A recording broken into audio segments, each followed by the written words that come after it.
ભગવાનની કૃપા, ભગવતીની કૃપા એ જેની કથા છે. તમારે આંગણે કથા પધારે, તમારે આંગણે દેવી ભાગવત શાસ્ત્ર પધારે અને એના માધ્યમથી ભગવતીનું યશોગાન ગાવા અને સાંભળવાનો મને તમને મંગલમય અવસર પ્રાપ્ત થાય, એનો સીધો અર્થ છે કે જગદંબાને તમારી ઉપર કૃપા કરવાનું મન થયું છે. જ્યારે એની કૃપા કરવાનું મન થાય ત્યારે એ તમને કથામાં બેસાડે છે. ત્યારે તમારે આંગણે એક કથા સ્વરૂપે પ્રગટ થાય છે. તમારે ન સાંભળવું હોય છતાં પણ એની કથા સાંભળવી પડે. સાંભળવાની ઈચ્છા ન હોય છતાંય તમારે એની કથામાં બેસવું પડે, ફરજ પડે. કોઈ અન્યના સંકલ્પથી હોય અને અથવા તો કોઈ પણ રીતે જ્યારે તમારે કથા સાંભળવાનો અવસર પ્રાપ્ત થાય તો સમજવું કે ભગવતી તમારી પર કૃપા કરવા ઈચ્છે છે. આ એની કૃપા કરવાની સરળ અને સહજ રીત છે. અને એટલે મેરે ભાઈ બહેન, કથા એ કોઈ સામાન્ય વસ્તુ નથી. કથા સમાન આ સંસારમાં કોઈ મોટું છે જ નહીં. આ જગતમાં જો કોઈ મોટામાં મોટી વસ્તુ હોય તો એ ભગવતીની કથા છે, ભગવતીનો સત્સંગ છે. અને આનાથી આ સંસારમાં કોઈ વસ્તુ મોટી હોઈ જ ન શકે. કથા મંગલમય છે. કથા સાક્ષાત ભગવતી જગદંબાનું મંગલમય રૂપ છે. અને એ ભગવતી કથા રૂપે સ્વયં બોલી રહી છે. દેખીએ, દેવી ભાગવતનું સાંભળવું એટલે સ્વયં ભગવતીનું પોતાના શ્રી મુખે બોલવું.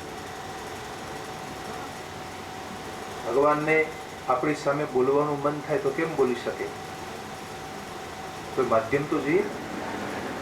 તમે કલ્પના કરો કે જે પરમાત્માએ, જે ભગવતીએ આ અનંત કોટી બ્રહ્માંડોને સર્જ્યા છે, હવે એ ભગવતી કે જેણે કરોડો સૂર્યોનું સર્જન કર્યું છે, કરોડો ચંદ્રમાઓ જેણે બનાવ્યા છે, કરોડ કરોડ બ્રહ્માંડોને જેણે પોતાના દ્વારા નિર્મિત કર્યા છે, નિર્મ્યા છે. હવે આવી ભગવતી જગદંબા તમારી સામે બોલવા માટે આવે પણ તમે એની વાણીને સહી નહીં શકો.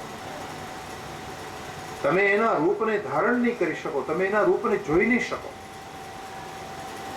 એક સૂરજની સામે જોઈ ન શકાય તો માની લો તમારી સામે પ્રત્યક્ષ જગદંબા આવે તો એને તમે કેમ જોઈ શકો? કે જેણે કરોડો સૂર્ય બનાવ્યા હોય તમે એને કેમ નિહાળી શકો? તમે કલ્પના કરો.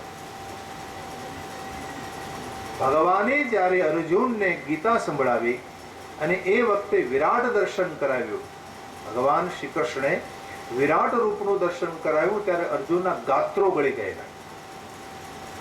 અને ભગવાનને કહ્યું કે પ્રભુ, હું તમારા રૂપને સહી શકતો નથી, તમે તમારા મૂળ રૂપમાં આવો.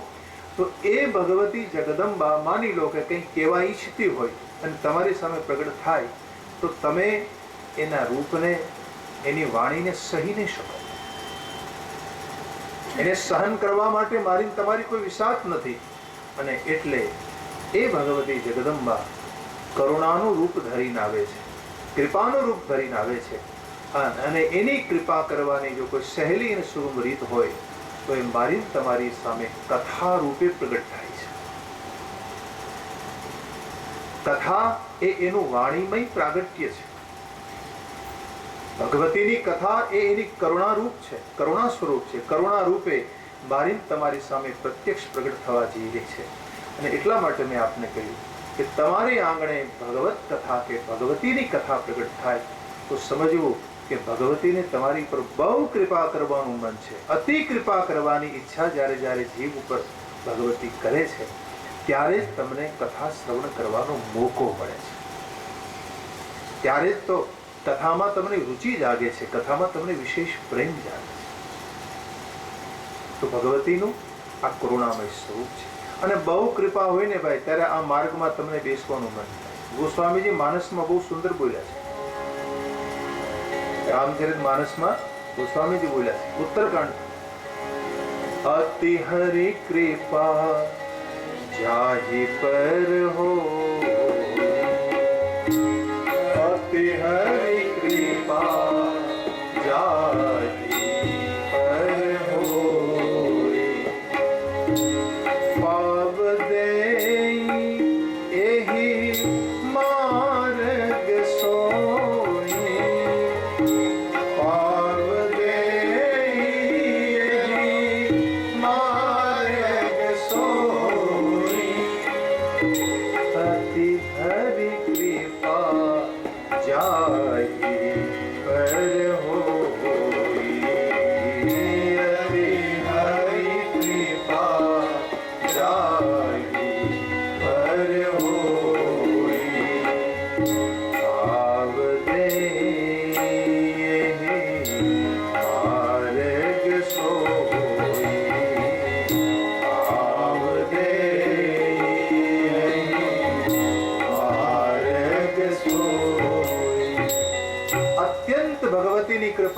થાય ત્યારે તમે આ રસ્તે પગ મૂકી શકો છો.